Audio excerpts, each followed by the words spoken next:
Hi, YouTube fans. This is Matt of Post April 6th. Today is my birthday.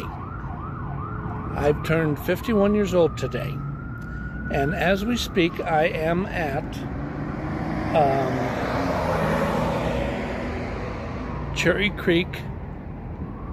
I'm sorry, that's wrong. I mean, it's in Cherry Creek, but it's near the end of Cherry Creek. It's a little bit west of East First Avenue and University, and I'm waiting in an RTD stop, awaiting a ride that will be to Cigars on 6th to enjoy a really nice cigar.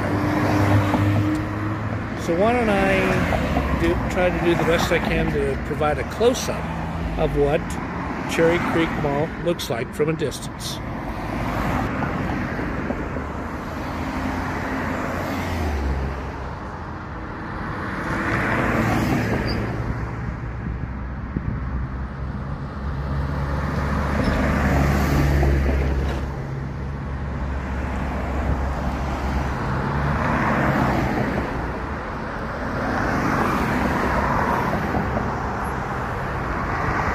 That's the best I can do.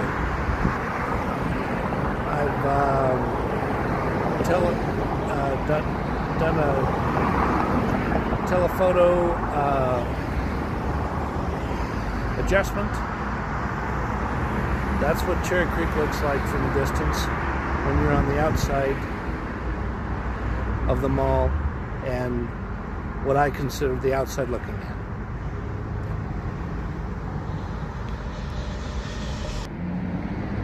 Well, here I am in my t-shirt. Big Kahuna Burger. That was the name of a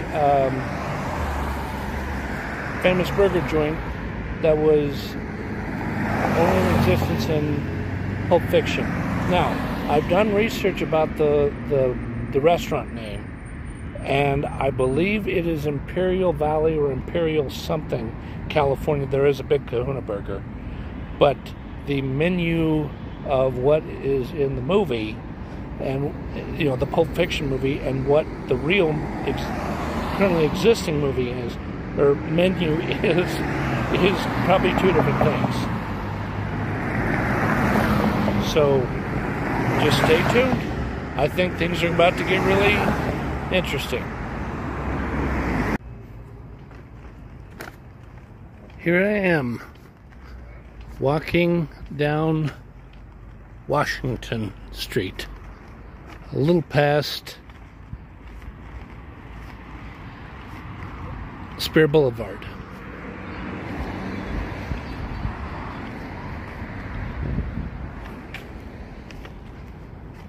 Yeah, the homes over here are probably over 70 years old.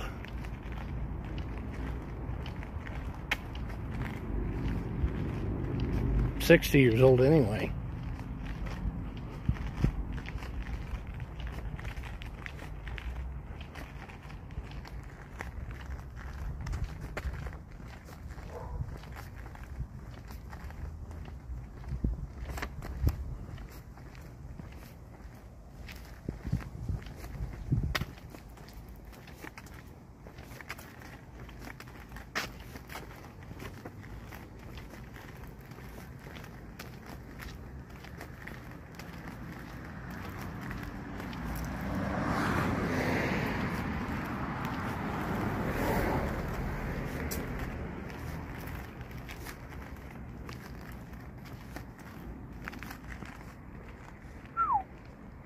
That's a big yard. Look at that house.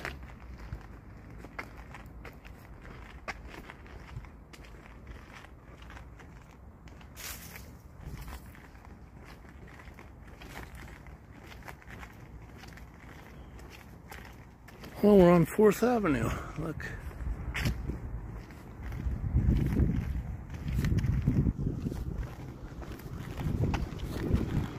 Yeah, it's calmer and quieter over here, but when we get to 6th Avenue, it's going to be noisy.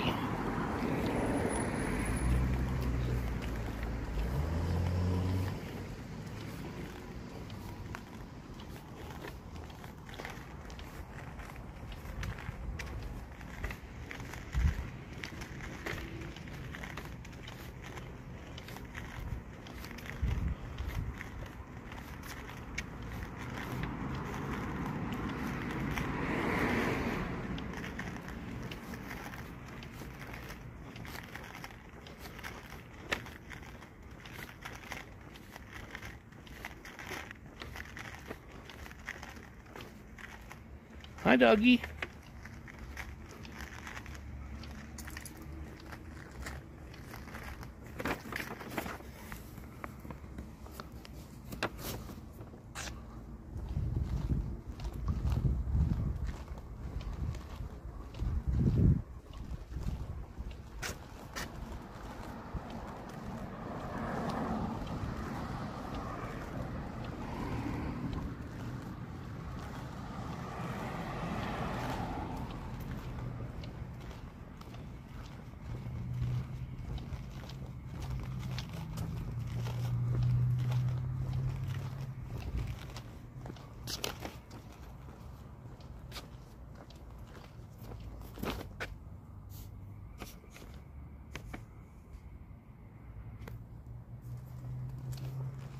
There, I adjusted the lenses so things will look a little, you can see more things. I should have done that earlier. I just got too many things on my mind.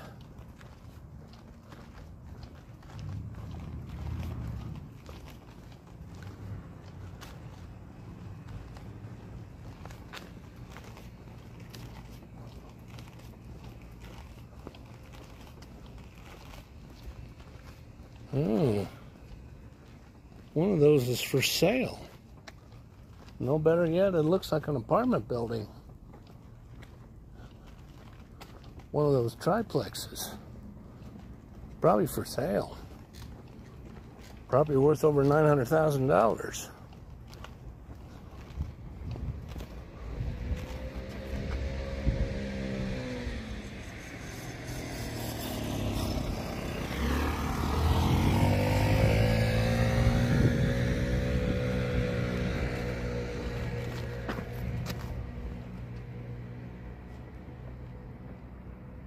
That apartment building's old.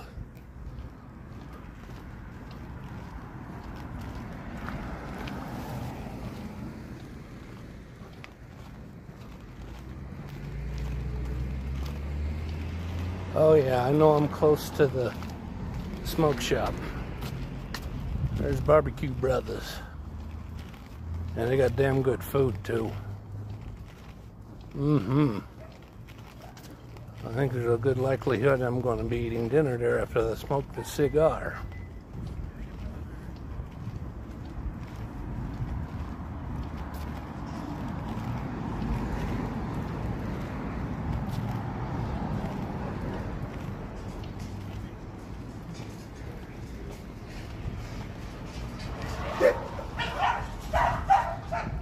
Whoa. Hope that don't turn into a dog fight.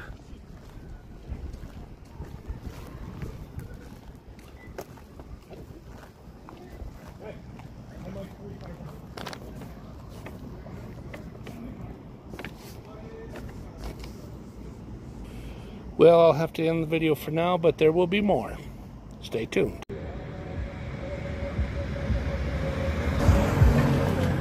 Well, here I am on East 6th Avenue in Washington, right across the street from Cigars on 6th. I had a very good Buffalo 10 Maduro cigar there, and I was going to ask for permission from the clerk that's there, that is a real pretty easy guy to get along with, if I could do some filming in there, but I decided against it and said, nah. As much as I'd like to, I'd rather not. I just really wasn't in the mood. I mean, even though I wanted to do it, I wasn't in the mood anyway. So what I'm doing now, like I've already said, or will be saying for a second time, is I'm waiting for a bus, but before sun goes down, because it's getting close, why don't I try to do a close-up of an area? Right over there.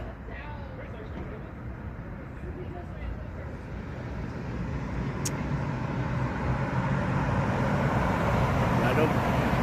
Oh goodness, my finger doesn't pick up. Right over there, that whitish building with some grayness, two-tone effects. That is a apartment building or a or a hotel, because when I drive past there, it looks like a hotel, but it might not be a hotel. It's one of those areas where it's so close to apartments and hotels, I can't actually honestly remember.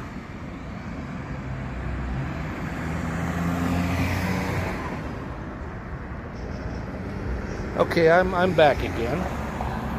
Well, I had a pretty good day, other than eating a good prime USDA prime French dip sandwich with French fries at Cherry Creek Grill. I also did some shopping at Macy's, Cherry Creek. It's at the indoor Cherry Creek Mall. One of the things I bought was this. Yep, I need this. It will be part of what will be sleepwear, pajama wear.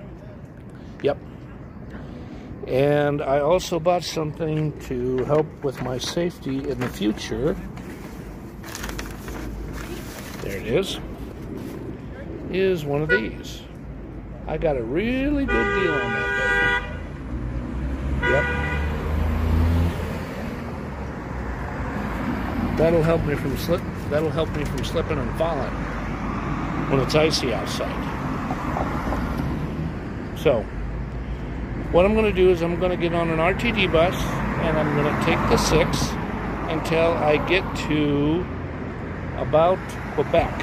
And then I'm going to get off and I'm going to wait for the 73.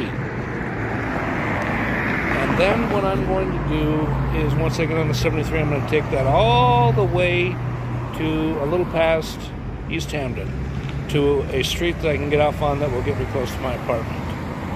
And once I get back into my apartment, I'll think of something else to talk about. Please stay tuned. There's going to be more. Okay. I have finally returned home. And what this is a William Samoa tea strainer device. But it's not going to be made to make a cup of tea. What it is going to do is it's going to strain out and capture the little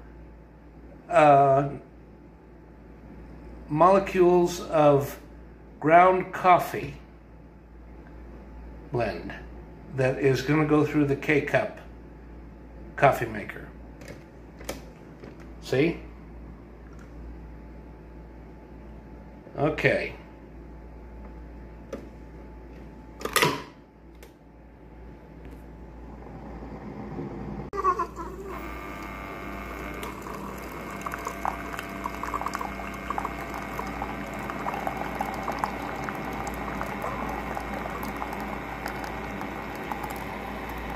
Ooh, it captured a big chunk. Look at that.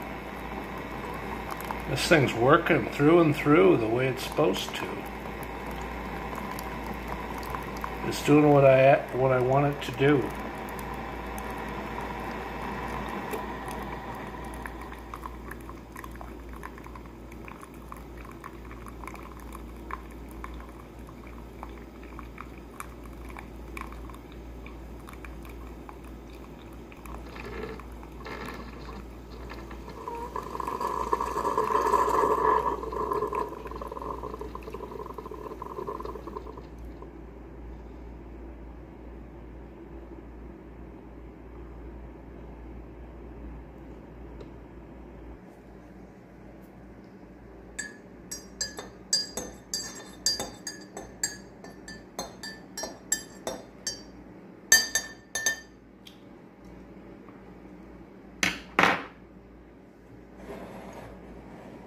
There it is.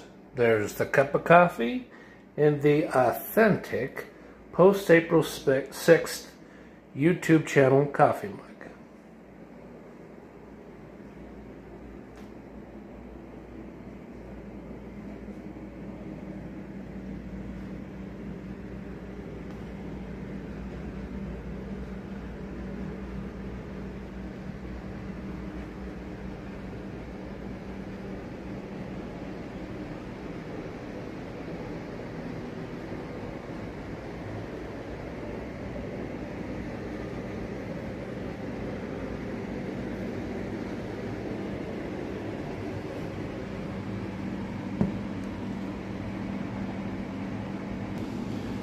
Okay, I have resituated myself on and put the A53 smartphone back up on top of the tripod and set the tripod back up on the activity table.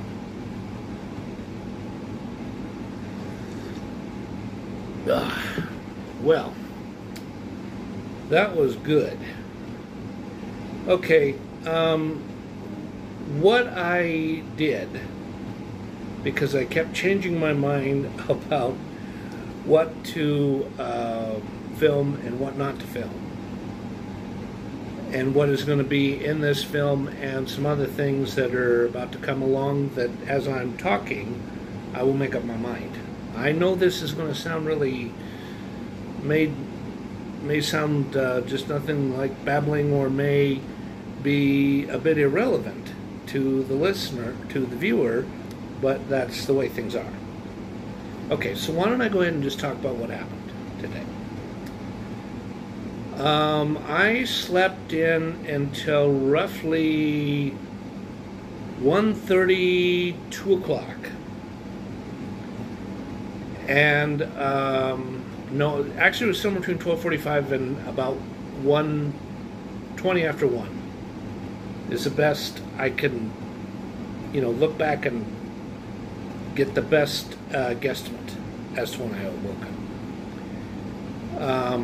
After I had a little bit of a cup of coffee or something to drink, like a glass of water, and fed my kitty, I laid in bed for a little bit longer, because I tell you, I was really, really groggy.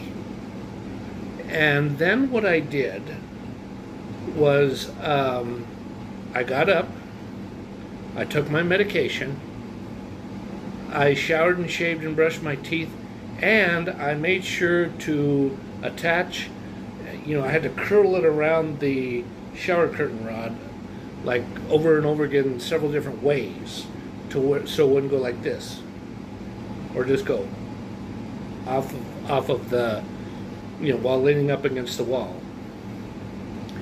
And I watched a Sleeper Dude YouTube channel clip about him trying to retrieve several cars that were spread out over, like, probably the equivalency of over 2/3 of a mile of way out there rural Tennessee country land, out in the hills, out where there's a lot of trees. I don't know if that'd be called Gatlinburg or Gatlin something, but it's it's near Riceville, Tennessee. I know that. And he kept looking and looking and looking and looking, and in the first load, he got a Maverick Gabber and it might have been an International Mitre or Metro line or Metro something. It was an old. I mean, we're talking early 60s, somewhere between the 1960s, early 70s, U.S. Postal, post office, postal truck, or postal delivery van. You know what I mean? And then, even though it took a little bit of this and a little bit of that, and he kept having to fit in a whole bunch of keys that he had, and finally he found it. And and even though the car didn't start, it did this, and he was able to unlock it, steer it, and get the thing to steer a little bit while he had it pulled out with a tractor. And then what they were getting ready to do, as to what would happen the next day, they were getting ready to do the other two cars. Well, when I got a little more than halfway through the movie, or excuse me, the video clip. And I'd already devoured a nice breakfast or burrito. Hold on a second. Okay, so I devoured a Burrito Kitchen's spicy sausage breakfast burrito. It's the type that you pop into the microwave and heat it. 2 minutes on one side, and then you flip it around and you do it for another 2 minutes on the other side. Now, my Panasonic Genius microwave has got a hell of a lot of power. So I was smart. I made sure to only put it in there for a minute and 30 seconds or a minute and 40 seconds, and then I flipped it around, and then I could tell it was piping hot. So I let it sit, and then after I ate it, and I had drank a little bit of coffee, most of the cup of coffee that I had, and I was getting antsy because I just you know, internally it was like, go. You want to go? Today's your birthday. Don't you want to go celebrate? Why are you sitting here? Go. You know, the day's going to be over before you know it. So then what I did was I got fully dressed, and I set up an Uber ride. Or no, actually, before I did set up the Uber ride, I made a decision on where I was going to go for a premium lunch, because you see that breakfast burrito really wasn't all that filling. And with the medications I'm on that I can't talk about, you know, that it makes me feel a little bit hungrier. That's one of the reasons why I'm so pudgy. And what I did was there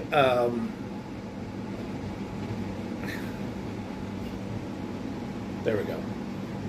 I can get that thing out of the way, which I hate it showing up in my video. I hate it. You know, the plug-in stuff over here. You know, the 75 ohm socket. If you want to hook up, if you want to get cable TV, or the plug-in thing for the air conditioner. Okay, so I did a Google search on certain places in Cherry Creek North, and what I finally decided to do was to do a thing where I did a 1-minute vlog about earlier, which is Cherry Creek Grill. But I had it in my mind that it was spelled Cherry Creek and then Grille instead of Grill. And I put that in the title, but I've since corrected that and put it in the proper spelling. When I arrived, I got seated at a booth, and it was a really neat atmosphere. It wasn't too high dollar, it wasn't low class, and it kind of had a nice old-fashioned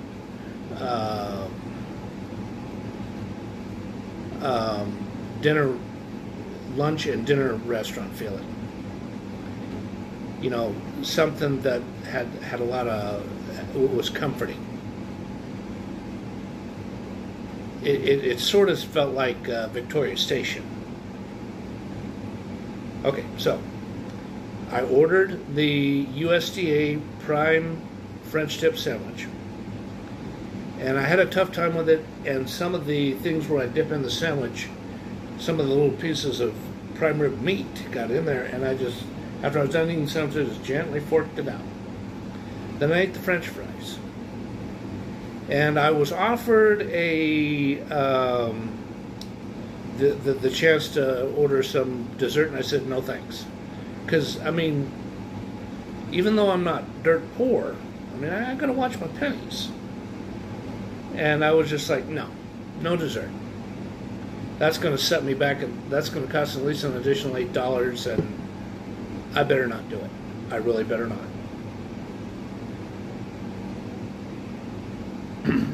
So, what I did was I walked down Steel, and then you had to cross the street like three different phases to get across into Cherry Creek Mall because of this steep curve. If you're there, you'd understand. I go into Macy's, and I first retrieve a belt that I wanted, and then I keep looking for one of those things that's about this big. It's a men's cosmetic bag, but I couldn't get one. What could you do? So I looked at some things for the cleats to hook up to the tennis shoes, so I have some traction when it's really slick outside when it snows, because it's hotter than hell, and it's going to be summer like weather for at least another month and a half or so. But sometime after October, it's going to snow, and it's going to be cold. Yep. And then what I did was I went upstairs and I looked around. Couldn't find a thing. So I go back downstairs and I keep looking and looking at all this stuff. What I finally decided on was a 3-pack of jockey undershirts, the belt, the thing that is called it's called traction cleats, and I also got this. These were on clearance. It's made by Club Room.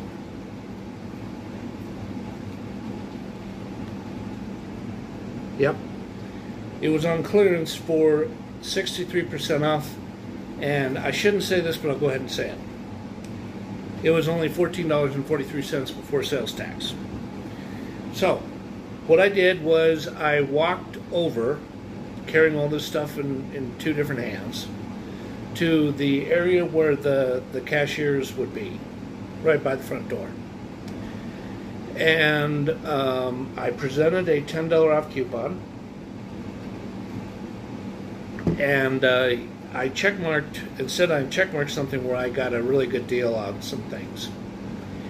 And I saved quite a bit of money. Yeah. I saved quite a bit of money. Over $25 at least. And I got a nice shopping bag. Not just a paper bag, a shopping bag with nice handles on it. And then what I did was I walked back upstairs, and I take that back. I didn't go upstairs yet. I walked from one side of the mall to the other into Nordstrom's because I wanted to do some shopping around, and believe me, that place was jam-packed, and I really had to go to the bathroom. So I went upstairs to the second level of Nordstrom's, used the bathroom, and sure felt a lot better because I really had to go to bed. I was about to explode. And then what I did was I walked around on the upper level, and I popped into a few shops just to do some shopping around. Yeah, I had a damn good time. And then I went to go ask about some employment opportunities at AMC Theater. And all the lady was willing to do, because she said that she knows that there are some openings and yada, yada, yada. She handed me a nice business card-like advertisement for how to type in through the URL how to apply for a job. And then what I did was as I go back, I circle back around and I go back the other way, and I popped into the Gap for a little bit. I just shopped around for like $3 3-4 minutes. And then I go circling around back the other way. And I get off at the elevator that leads to I think it would be the second or the third set, exit, where you exit through a restoration hardware store. Yeah.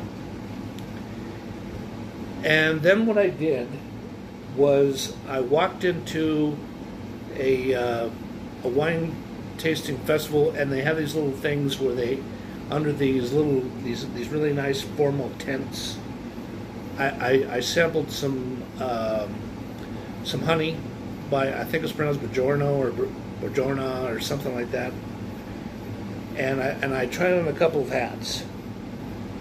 A couple were cowboy hats. One was a bolero hat, and the other one was a fedora hat. And then I looked at the transit app, and I thought, okay, when is the next 83L heading towards downtown?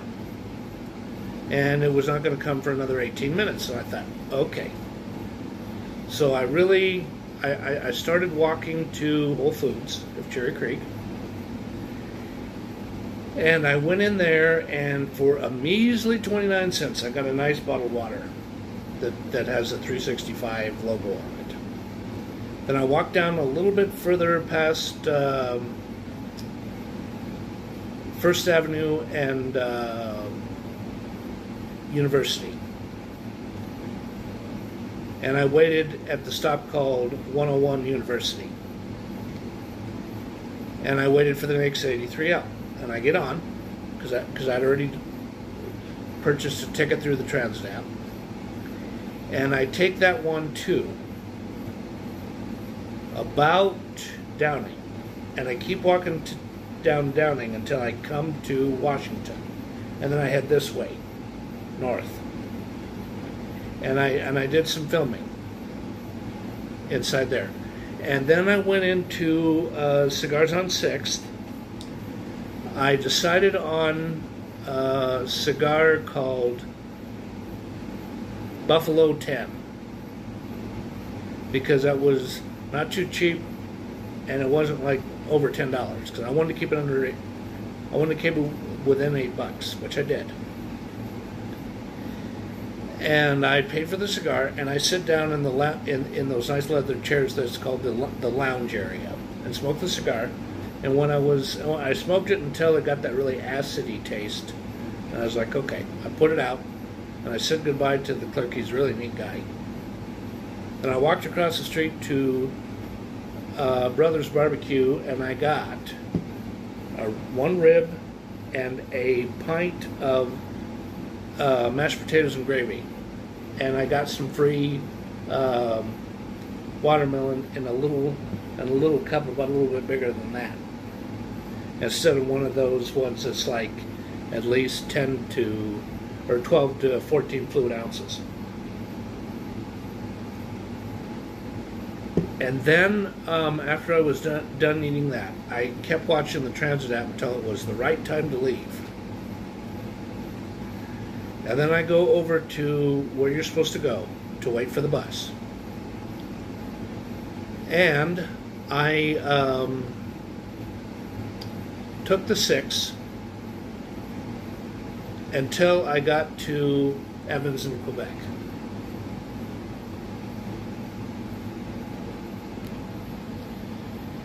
And when I got to Evans, or no, not Evans in Quebec, 6th in Quebec. 6th in Quebec. Duh. I got off. Actually, it was on 3rd in Quebec instead of 6th in Quebec. And I walked down a couple of blocks to the Target. And what I was trying to do, because there's a refill in the works for a certain hypertension medication that I cannot say by name, but the medication itself is in order, and then they pour it into the bottle with the prescription label on But what I did do is I went over to the pharmacy, and the pharmacy was closed. And I was, well, I'm not going to do any cussing, but I was just thinking,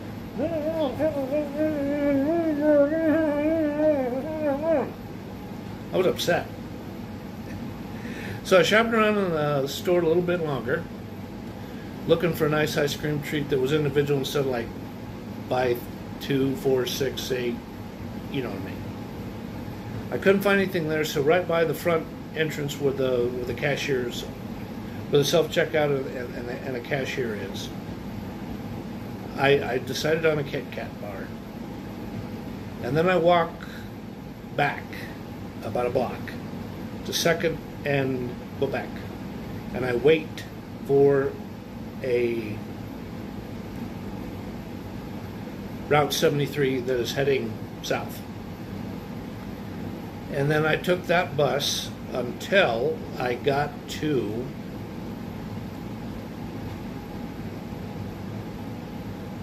well, I better not say the name of the street, but it's 1 block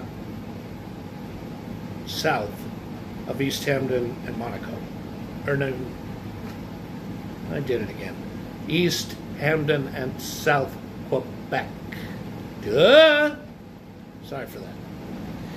And then I walk down that street and I just keep walking until I get to my apartment complex. And then I get the mail out. And then I just keep walking until I get to my apartment. And then I did a little bit of cleaning up inside here. And then I got ready to film this.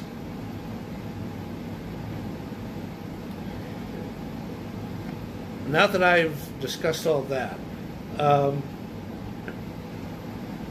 why don't I talk about a book that I got as a present? I'll be right back. How to Write a Damn Good Novel by James N. Frey. And it says at the top, a step-by-step, no-nonsense guide to dramatic storytelling. And in the sleeve, because this is a hardback, it says, James N. Frey, a successful novelist and teacher, presents a practical, systematic, witty, and wise approach to writing a novel that will be published, will be read, and will be enjoyed. Written in clear, crisp style, this book is perfect for beginners or professional writers who need a crash course.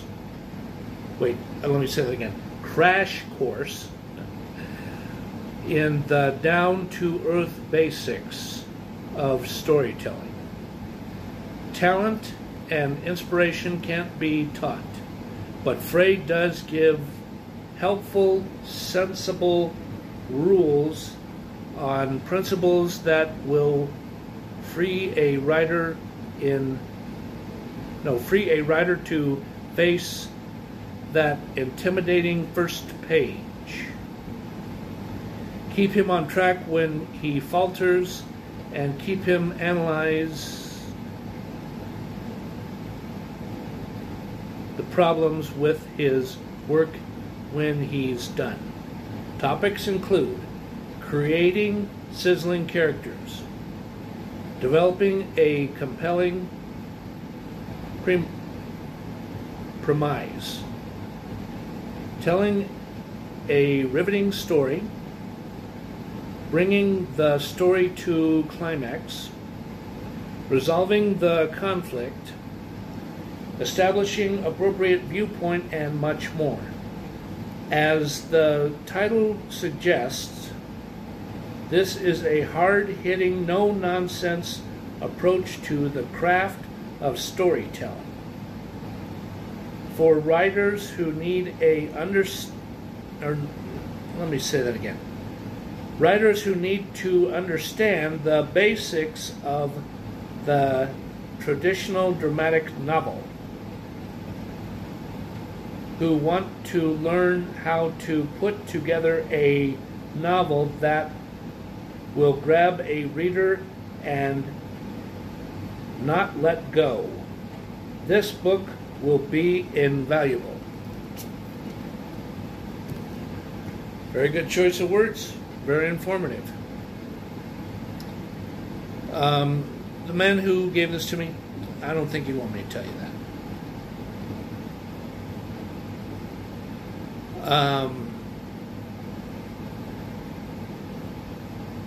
There is one other story that is unfinished that I'd like to read. I'll be right back. Okay, I have returned. I have the story ready to read. The title of the story, even though the story is unfinished, like I've already said, is Edmund Experiences the Unusual. Okay. This story takes place way, way back, over 34 years ago. Yes. Back when the country was in a totally different place. And a lot of the United States, the economy was different. And words like internet, smartphone,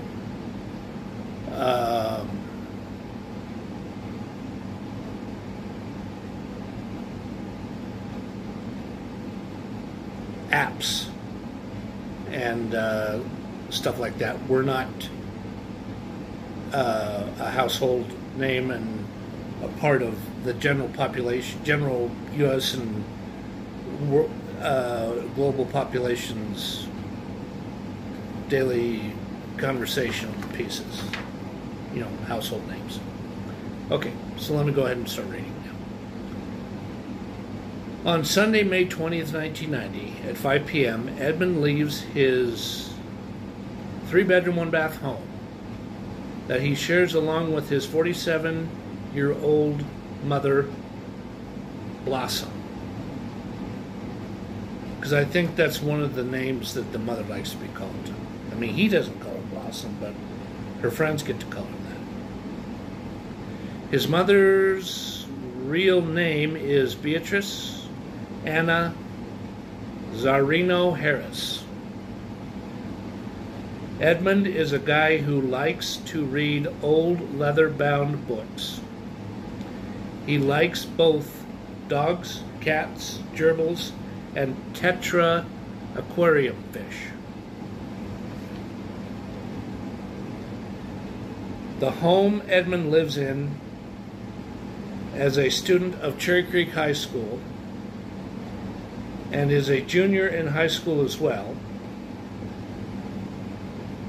is located 3 blocks from Arapahoe Road and South Holly Street. See, this person, because I was of similar age but not quite. I was only 16 back then.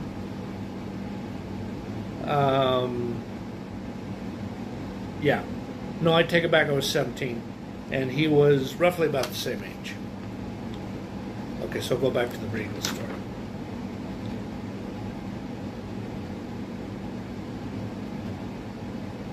And Edmund leaves the house with cash on hand of $31.57 in his pants pocket. He likes to wear nice teenager shirts and rock and heavy metal t-shirts, like for these rock bands: Squires, Bon Jovi, Megadeth, Poison, and even The Doors. In fact, one of Edmund's rock shirts is a photo of Jim Morrison wearing a thick beard and dark sunglasses that make him look wicked.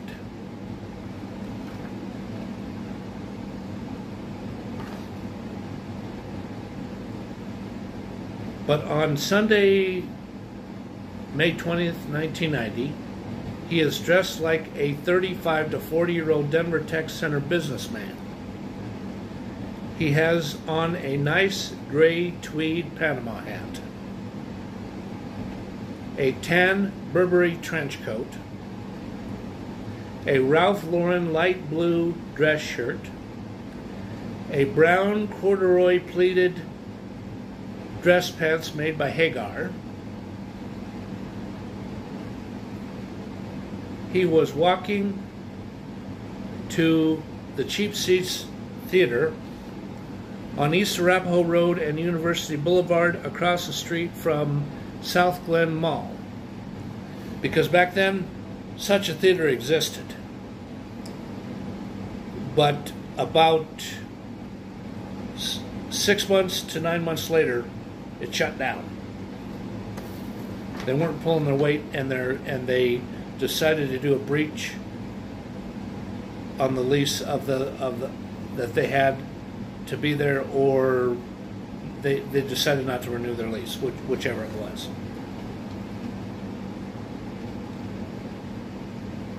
Okay, so I'll keep reading.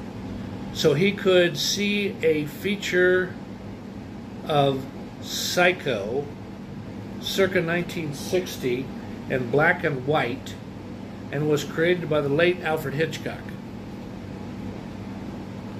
The tickets were only $1.50. He could get a large popcorn and a large soda of his choice for only an additional $4. And he had to show up at the theater by 5:45 p.m. so he could see the movie right after it started. Life was good for Edmund. He got paid $80 for house-sitting a neighbor's house, and the house-sitting job ended on Saturday. While they were away on a vacation to a trip to France, Europe. And he walked a 2.3-mile walk to the theater. He was thinking about how he anticipated by 1999 a man could buy a good cellular phone for less than $50. There's some correction, $75, which that was correct.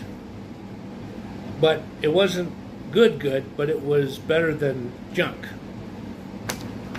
And it was a flip phone. It wasn't a smart or a bar phone. It wasn't a smart like smartphones are today. As I'm sure all you know, but I'll say that anyway.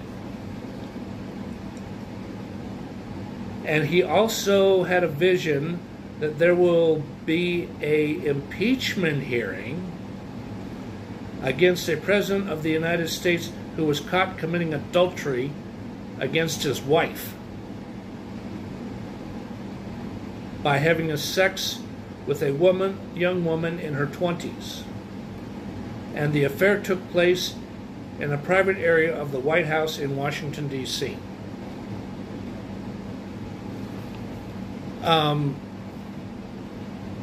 What I'm talking about here is what happened with, quite unfortunately, with President Bill Clinton, but you know, the Senate did not do the 2/3 vote to impeach him, so he was acquitted.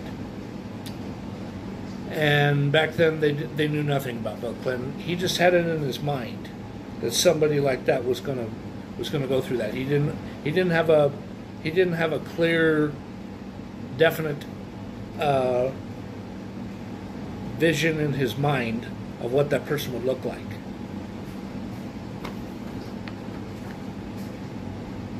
Okay, so I'll keep reading the last paragraph.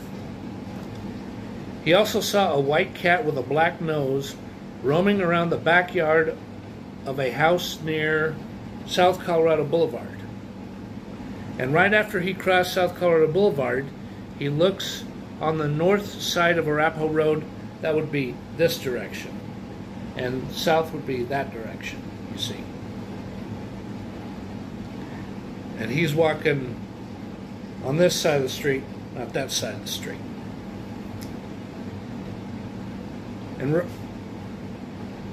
And he sees a man who has really long hair and a dirty white trench coat on, and is wandering around looking very drunk and mumbling songs that do not make any sense. Um,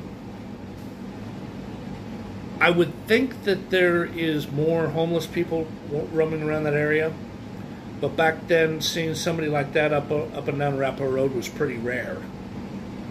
But this guy was so drunk he didn't know where he was. I'm referring to the long-haired man with wearing the dirty trench coat. He didn't know where he was.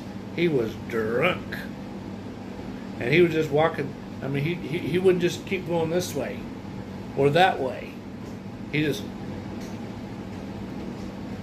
up and down a specific area of Arapahoe Road.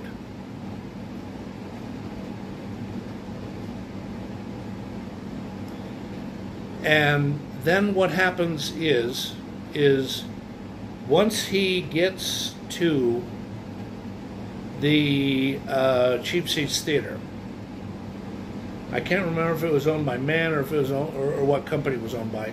I think it was owned by some independently owned company. At least I'm pretty sure of that.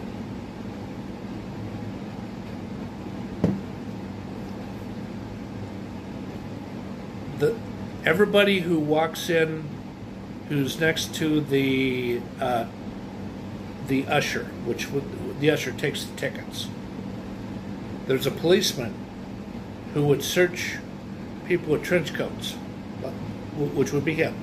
He had on a nice, sparkling clean Burberry trench coat. See, how he obtained that Burberry trench coat, he didn't buy it.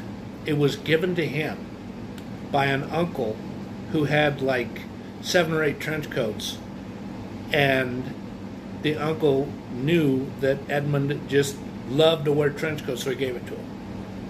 Yep. Because the uncle just didn't want it anymore. He's tired of looking at it.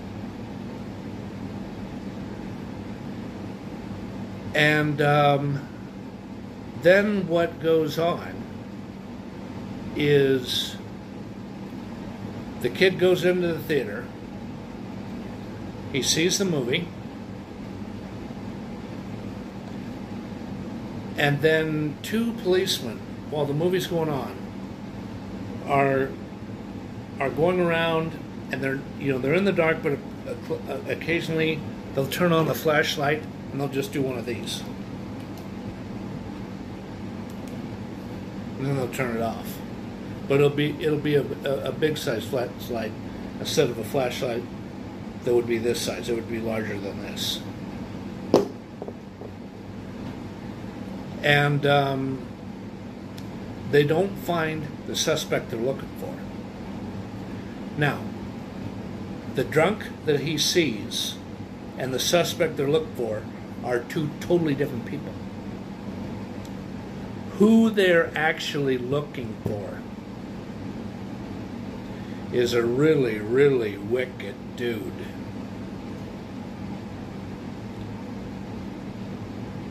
He is a guy who he's Hispanic, he's got a distinct handlebar mustache, and he's got a distinct little French tickler goatee about right here.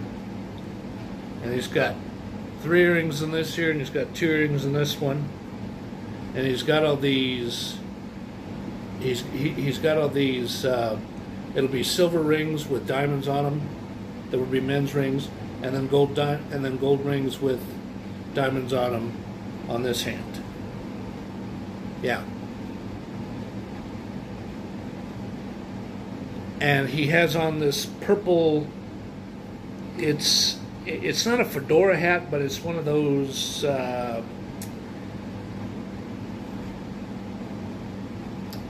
I think what would be called an exotic costume hat is the only name I can think of for it. And he's got 3 tear marks tattooed on this side of the face, and he's got a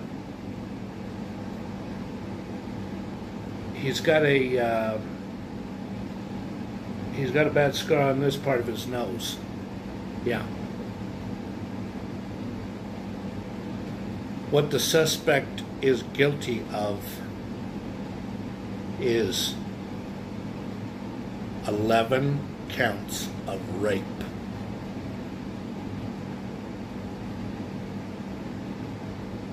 Yeah, this Hispanic individual gave all good Hispanic people who obey the law, and there's lots and lots and lots and lots of them. He gave those people a really bad black eye. He really did. And he made a lot of women within a 6-mile radius of Arapahoe Road and Holly terrified. Yep. So what happens is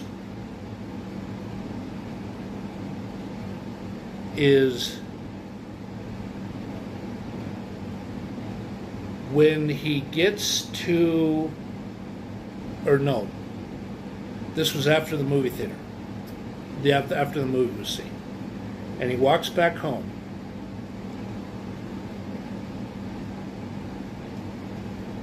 Somewhere between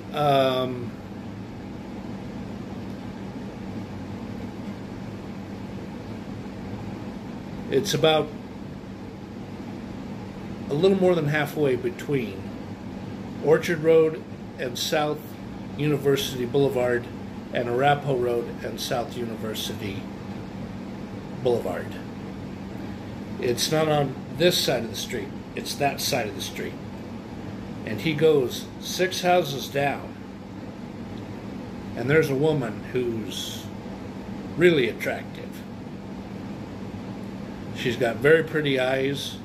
She has thick eyelashes on her eyes. She's got fairly, I mean, you know, because she was born this way. She's got fairly bushy eyebrows. And she is, I mean, she's really bosomy. And she's got very beautiful lips, a cute nose, and she's got a couple of nice little moles right here. You know, one about here, one about roughly about here. Yeah. She's got very smooth skin. This guy tried to do one of these to her house.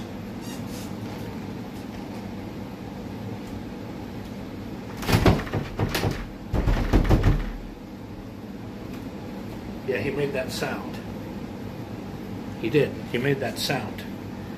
And she gets her mace gun out, and she gets on her cordless phone, and she calls Arapahoe Sheriff's Office. Yeah.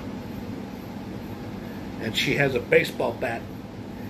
I mean, she's holding onto it like this, and she's got a baseball bat in this hand, ready to knock him out. Yeah.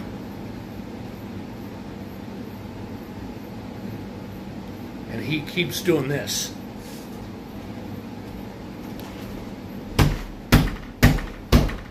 To the door. Trying to get in. And he even starts cussing. Open the bleep door. Open the bleep door. Open the bleep door. You know, he's talking like that. Like a wacko. And she doesn't say anything to him. And what happens is 2 police cars come running, or two police cars come running after him, blaring their sirens, and he just goes like this.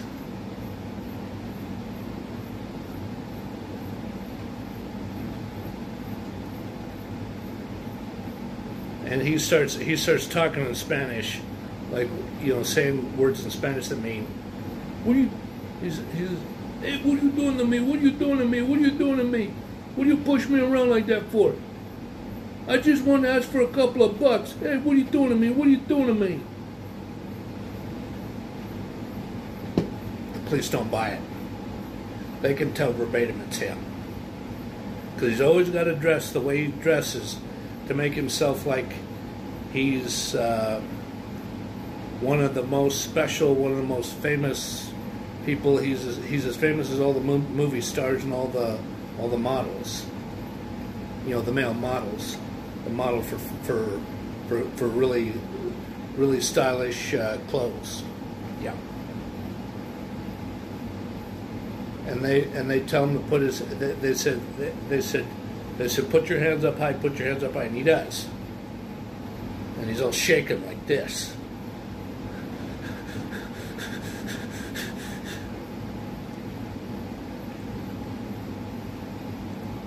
And they got a gun pointed right at him, while two men take it, lower his arms down and go like this. Yep.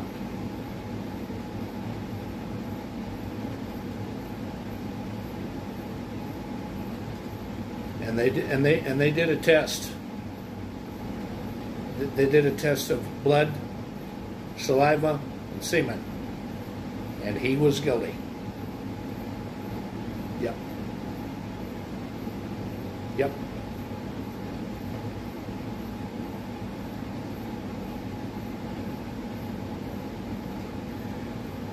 Well, that's about all I can say for this story. Thank you, everybody. It's time for me to go now. Goodbye.